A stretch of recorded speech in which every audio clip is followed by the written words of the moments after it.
በአሜሪካ የምትገኙ ኢትዮጵያን የግሪን ካርድ ባለቤቶች እንዲሁም የአሜሪካ ዜግነት ያላችሁ ኢትዮጵያን በሙሉ በያዝነው በአዲሱ ዓመት የሚተገበር አዲስ ሕግ ወጥቷል። በአሜሪካ በምትኖሩበት ወቅት ኢትዮጵያዊነታችሁን ወይም የኢትዮጵያ ዜግነት እንዳላችሁ ከደበቃችሁ ከዛሬ ከጃንዋሪ 1 ጀምሮ ግሪን ካርድ መልሰው እንደሚነጥቁ እንዲሁም የአሜሪካ ሲቲዝንሺፕ ያላችሁ ወይም የአሜሪካ ዜግነት ያላችሁ ሰዎችም ዜግነታችሁን መልሰው እንዲቀሙ የሚያደርግ አዲስ ሕግ ማውጣታቸውን አናውንስ አድርገዋል። A new bill proposed on Capitol Hill could ban people from becoming citizens of the U.S. and another country. Current dual citizens could also be forced to give up their citizenship. Capitol reporter Nina Harley explains the bill and whether it's constitutional. ስለዚህ በአሜሪካ የምትገኙ በግሪን ካርድም ሆነ በሲቲዝንሺፕ ሁኔታ ላይ ያላችሁ ሰዎች ኢትዮጵያዊነታችሁ ወይም የኢትዮጵያ ዜግነት እንዳላችሁ ሪፖርት ማድረግ አለባችሁ። ከያዝነው ከአዲሱ ዓመት ጀምሮ የሚተገበረው ዱዋል ሲቲዝንሺፕ ሕግ ምን ይመስላል፣ እንዲሁም እንዴት ነው ራሳችንን ፕሮቴክት ማድረግ የምንችለው፣ እንዴት ነው ኢትዮጵያዊ መሆናችን ማለትም የኢትዮጵያ ዜግነት እንዳለን ሪፖርት ማድረግ የምንችለው ምን ይመስላል፣ አጠቃላይ ያለው ኢንፎርሜሽን የሚለውን የምነግራችሁ ወይም የምሰጣችሁ ይሆናል። ነገር ግን ከዛ በፊት እኔን ለማታውቁኝ ሰዎች ጆሲ ይባላለሁ። እንደዚህ አይነት ከስራ ጋር ከቪዛ ጋር እንዲሁም ከዩኤስ ኢሚግሬሽን ጋር የተገናኙ ቪዲዮዎች ነው ማዘጋጀው። ስለዚህ እንደዚህ አይነት ቪዲዮዎችን ማግኘት የምትፈልጉ ሰዎች ሁላችሁም ሰብስክራይብ አድርጋችሁ ቤተሰብ መሆናችሁን እንዳትረሱ።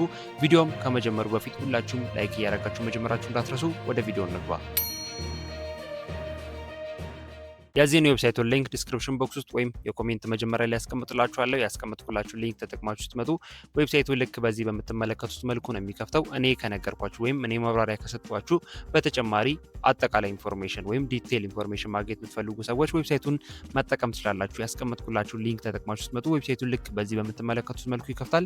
እዚህ ጋር እንደምትመለከቱት ዘ 2025 ዱዋል ሲቲዝንሺፕ ዋርኒንግ የሚል አለ። የዚህ ሰዓት የምትመለከቱትን የፓስፖርት ኢሜጅ ወይም እዚህ ጋር ያለውን ታይትል አንድ ጊዜ ትነኩታላችሁ። ራሱ ሪዳይሬክት አድርጎ ወደ ውስጥ ፔጅ እንዲያስገባ ነው። ራሱ በምትመለከቱት መልኩ ሪዳይሬክት አድርጎ ወደ ውስጥ ፔጅ አስገብቶናል። አጠቃላይ መግቢያው ላይ እንደነገርኳችሁ ስለ ዱዋል ሲቲዝንሺፕ ማለትም በአዲሱ በያዝነው ዓመት የሚተገበረው አዲሱ ሕግ ማለትም ለግሪን ካርድ ሆልደርም ሆነ ለአሜሪካ ዜግነት ላለው ሰው የሚተገበረው አዲሱ ሕግ አጠቃላይ ኢንፎርሜሽን የያዘ ፔጅ ነው። ስለዚህ አንድ ባንድ እየገባን እንመለከታለን። ከ2026 ማለትም ከጃንዋሪ 1 2026 ጀምሮ በያዝነው ዓመት ተግባራዊ የሚሆን አዲስ ሕግ ወጥቷል እንደነገርኳችሁ።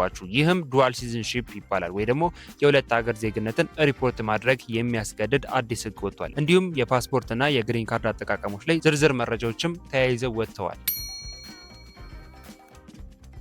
ከነሱ መካከል ከፓስፖርትና ግሪን ካርድ አጠቃቀም መረጃዎች ኢትዮጵያዊ መሆናችሁን ወይም ዱዋል ሲቲዝንሺፓችሁን ሪፖርት ማድረግ አለባችሁ ስለተባለው ነገር እንነጋገር። ከ2026 ጀምሮ ማለትም እንደነገርኳችሁ አሁን ከያዝነው አዲሱ ዓመት ጀምሮ በአሜሪካ የሚኖሩ የሁለት ሀገር ዜግነት ያላቸው ሰዎች ስለ ሌላኛው ሀገር ዜግነታቸውና ስለ ፓስፖርታቸው በዝርዝር ለዩኤስሲአይኤስ ሪፖርት ማድረግ አለባቸው ወይም ለአሜሪካ መንግስት ሪፖርት ማድረግ አለባቸው ግዴታ ሲሉ ገልጸዋል። ይህም በተለይ የግሪን ካርድ ወይም የአሜሪካ ዜግነት ወይም ናቹራላይዜሽን ማመልከቻ ለሚያስገቡ ሰዎች በጣም ወሳኝ መሆኑን ይገልጻል። ይህ ማለት ግሪን ካርድ ሆልደሮች ወይም ግሪን ካርድ በእጃችሁ የሚገኝ ሰዎች ማንኛውም አይነት ቅጽ በምትሞሉበት ወይም ማንኛውም አይነት ፎርም በምትሞሉበት ጊዜ የኢትዮጵያ ዜግነታችሁን ማሳወቅ መቻል አለባችሁ። ለምሳሌ የአሜሪካ ዜግነት በምታመለክቱበት ወቅትም ሊሆን ይችላል ወይም ማንኛውም አይነት ነገር በምታደርጉበት ጊዜ የኢትዮጵያ ዜግነት እንዳላችሁ ወይም ኢትዮጵያዊ ጭምርም እንደሆናችሁ መግለጽ መቻል አለባችሁ። ይህም ግዴታ መሆኑን ገልጸዋል። ሌላኛው የፓስፖርት አጠቃቀም ደንብ ነው። ይህም የአሜሪካ ዜግነት ያላቸው ሰዎች ወደ አሜሪካ ሲገቡም ሆነ ሲወጡ የግድ የአሜሪካ ፓስፖርታቸውን ብቻ መጠቀም አለባቸው ይላል። ይህ ማለት ብቻ ነው እያለ ያለ ወደ አሜሪካ ስትገቡም ሆነ ስትወጡ ግዴታ የአሜሪካ ፓስፖርታችሁን ብቻ ነው መጠቀም የምትችሉት። የሌላ ሀገር ፓስፖርት መጠቀምና ወደ አሜሪካ መግባት ወይም መውጣት ለወደፊት የዜግነት ጥያቄ ላይ ችግር ሊፈጥር ይችላል ይላል። ይህ ማለት ምን ማለት ነው? የአሜሪካ ዜግነት ኖሯችሁ በኢትዮጵያ ፓስፖርት ወይም ደግሞ በሌላ ሀገር ፓስፖርት መጠቀም በምትወጡበት በምትገቡበት ጊዜ እንደነገርኳችሁ የአሜሪካውን ፓስፖርት ደብቃችሁ የሌላ ፓስፖርት የምትጠቀሙ የሌላ ሀገር ፓስፖርት የምትጠቀሙ ከሆነ የአሜሪካውን ዜግነት ወይም የአሜሪካውን ፓስፖርት ልትነጠቀው ወይም ልትቀሙ እንደምትችሉ ገልጸዋል። ስለዚህ የፓስፖርት አጠቃቀም ደንብ ይህንን ይመስላል። ሌላኛው መረጃን መደበቅ ነው። ይህ ማለት በማንኛውም የኢሚግሬሽን ቅጽ ላይ እንደነገርኳችሁ የሌላ ሀገር ዜግነታችሁን ወይም ፓስፖርት የሚጠይቁ ጥያቄዎች በትክክል መመለስ ያስፈልጋል። ምክንያቱም መረጃን መደበቅ ወይም አለመናገር እንደ ማጭበርበር ተደርጎ ስለሚቆጠር ማመልከቻው ውድቅ ሊደረግ ይችላል። እንዲሁም የተገኘ ወይም የተሰጣችሁ የአሜሪካ ዜግነት ዜግነትም ሆነ ግሪን ካርድ ልትቀሙ ትችላላችሁ። ስለዚህ ምንም አይነት ፎርም በምትሞሉበት ጊዜ ለምሳሌ ኤን400 ሊሆን ይችላል ወይ ደግሞ አይ485 የሚባለው ሊሆን ይችላል ወይም አጠቃላይ ማንኛውም አይነት ፎርም በምትሞሉበት ጊዜ የዱዋል ሲቲዝንሺፕ ወይ ደግሞ የሌላ ሀገር ዜግነት የሚጠይቅ ስለ ሌላ ሀገር ፓስፖርት የሚጠይቅ ፓርት ካለ ወይ ደግሞ የሚጠይቅ የፎርም ክፍል ካለው እሱን አለመሙላት ወይ ደግሞ እሱን አጭበርብራችሁ ማለፍ ክፍቱን መተው ወይም ደግሞ ትክክል ያልሆነ ኢንፎርሜሽን መስጠት እንደ ማጭበርበር ተቆጥሮ ግሪን ካርዳችሁ ልትቀሙ ትችላላችሁ። እንዲሁም ደግሞ የአሜሪካ ዜግነት ካላችሁ እሱኑ ልትቀሙ እንደምትችሉ ይገልጻል። ስለዚህ መረጃዎችን መደበቅ ወይ ደግሞ ኢንፎርሜሽን አለመናገር ትልቅ ዋጋ ያስከፍላል። ሌላው መደረግ ያለባቸው ጥንቃቄዎች ናቸው። ሰነዶችን ማዘጋጀት ነው። ይህ ማለት የሌላ ሀገር ፓስፖርት ኮፒዎችን ሊሆን ይችላል። ማለት የኢትዮጵያ ፓስፖርት ካላችሁ የኢትዮጵያን ፓስፖርት ኮፒውን ሊሆን ይችላል ወይ ደግሞ የዜግነት ማረጋገጫዎችና የጉዞ ታሪኮችን አስቀድሞ ማደራጀት እጅግ አስፈላጊ ነው። ምክንያቱም መቼ ከዩኤስሲአይኤስ ወይ ደግሞ ከአሜሪካ መንግስት ጥያቄ እንደሚመጣባችሁ ስለማይታወቅ የኢትዮጵያ ፓስፖርታችሁን ሬዲ አድርጋችሁ መጠበቅ ማለትም ኮፒውን ማለት ነው ሬዲ አድርጋችሁ መጠበቅ፣ የዜግነት ማረጋገጫ ሰነዶችን ሬዲ ማድረግ እንዲሁም ደግሞ የጉዞ ሂስትሪዎችን ወይ የጉዞ ታሪኮችን የሚያረጋግጡ ሰነዶችን አደራጅቶ ማስቀመጥ አስፈላጊ ነው። ሌላው ቅጾችን በጥንቃቄ መሙላት ነው። ማንኛውም የኢሚግሬሽን ቅጽ ላይ ለምሳሌ እንደነገርኳችሁ ቅድምም አይ485 የሚባለው ሊሆን ይችላል ወይ ደግሞ ኤን400 ወይም ለአሜሪካ ዜግነት አፕላይ የምናደርግበት ማለት ነው።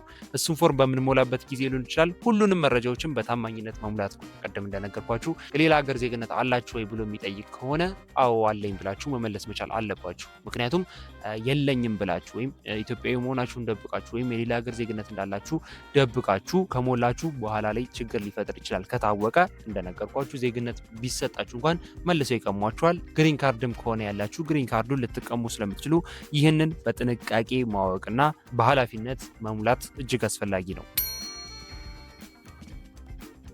ሌላው ለግሪን ካርድ ሆልደሮች ወይም እዚህ ጋር እንደምትመለከቱት ፎር ግሪን ካርድ ሆልደርስ ይላል። ከተቀመጡ ግዴታዎች ውስጥ የዜግነት ማሳወቅ ግዴታ ነው። ይህ ማለት ግሪን ካርድ በምትይዙበት ወይም በምታድሱበት ወቅት ሌላ የውጭ ሀገር ዜግነት ወይም ፓስፖርት ካላችሁ ግዴታ ማሳወቅ አለባችሁ ይላል። እዚህ ጋር እንደምትመለከቱት ግሪን ካርዳችሁን ለማደስ በምትሄዱበትም ሆነ አዲስ ለመጠየቅ በምትሄዱበት ወቅት የሌላ ሀገር ዜግነት እንዳላችሁ ወይም ኢትዮጵያዊ እንደሆናችሁ ማለት ነው በሌላ አማርኛ እሱን መግለጽ መቻል አለባችሁ ይላል። ሌላኛው የአሜሪካ ዜግነት ለማግኘት ወይም ናቹራላይዜሽን አፕላይ በምታደርጉበት ጊዜ ወይም ኤን400 ፎርም በምትሞሉበት ወቅት የ26ቱ አዲስ ደንብ ወይም ስለ ሁለተኛው ዜግነት ጥብቅ መረጃ ማስረጃ እንድታስገቡ ያደርጋል ወይም ይጠይቃል።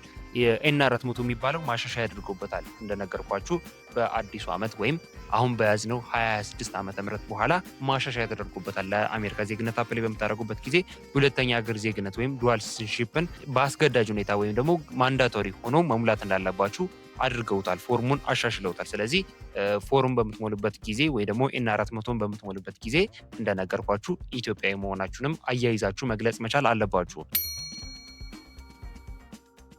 ሌላኛው እዚህ ጋር እንደምትመለከቱት የጉዞ ስጋት ነው። ወደ አሜሪካ ስትመለሱ የሁለተኛ ዜግነት መኖሩን አለመናገር ወይም የውጭ ሀገር ፓስፖርት በአግባቡ አለመጠቀም ለወደፊት የዜግነት ማግኘት የሚያደርገው ሂደት ላይ ትልቅ እንቅፋት ሊሆን ይችላል ይላል በአማርኛ ያለውን ቀጥታ ስናነበው። ስለዚህ ወደ አሜሪካ በምትገቡበት ለምሳሌ በግሪን ካርድ ሁኔታ ላይ ሆናችሁ ከአሜሪካ ወጣችሁ ወደ አሜሪካ በምትመለሱበት ጊዜ የኢትዮጵያ ፓስፖርታችሁን መጠቀም ወይ ደግሞ የኢትዮጵያ ፓስፖርት እንዳላችሁ መናገር፣ የኢትዮጵያ ዜግነት እንዳላችሁ መናገር መቻል አለባችሁ።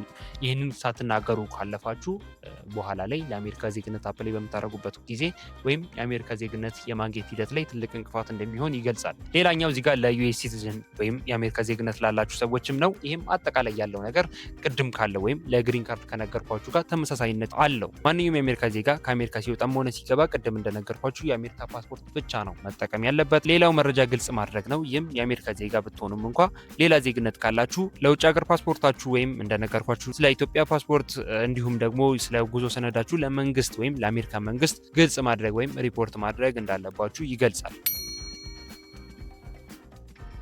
እንዲሁም ሌላ ለግሪን ካርድ ሆልደሮች እዚህ ጋር እንደምትመለከቱት ባዮሜትሪክስ ኢንፎርሜሽን መስጠት ግዴታ ነው። ከታህሳስ 2025 መጨረሻ ጀምሮ ማንኛውም የአሜሪካ ዜጋ ያልሆነ ሰው ማለትም ግሪን ካርድ ባለቤቶችን ጨምሮ ከአሜሪካ ሲወጣም ሆነ ሲገባ ፎቶግራፍ መነሳት እንዲሁም ባዮሜትሪክስ የመስጠት ግዴታ ተጥሎበታል። ይህ ማለት የአሜሪካ ዜግነት የሌለው ሰው ማለትም ግሪን ካርድ ሆልደርን ጨምሮ ማለት ነው። ግሪን ካርድ በእጃችን የሚገኝ ሰዎችን ጨምሮ ከአሜሪካ ስንወጣም ሆነ ስንገባ ፎቶግራፍ መነሳት እንዲሁም የባዮሜትሪክስ የጣት አሻራ እና የመሳሰሉትን አጠቃላይ የባዮሜትሪክስ ኢንፎርሜሽን ወይም ዳታ መስጠት ግዴታ መሆኑ ተገልጿል። እንዲሁም የዜግነት ማመልከቻ ወይም ናቹራላይዜሽን ስጋት ነው። ወደ አሜሪካ ዜግነት ለመቀየር በሚያመለክቱበት ወቅት N404 ስለ ሌላ ሀገር ዜግነታችሁ ወይም ስለ ውጭ ሀገር ፓስፖርት የሰጣችሁት መረጃ ስህተት ሆኖ ከተገኘ ማመልከቻው ውድቅ ሊደረግ ወይም ግሪን ካርዳችሁ ሊሰረዝ እንደሚችል ይደነግጋል። ቅድም የነገርኳችሁ ነገር ነው እዚህ ጋርም ተደግሞ የተጻፈው። ስለዚህ N404 እንደነገርኳችሁ ማሻሻያ አድርጎበታል። ስለዚህ ቅድም እንደነገርኳችሁ ወደ አሜሪካ ስትገቡም ሆነ ስትወጡ የሌላ ሀገር ዜግነት እንዳላችሁ የኢትዮጵያ ዜግነት እንዳላችሁ ካልተናገራችሁ እዚህኛው ጋር ደግሞ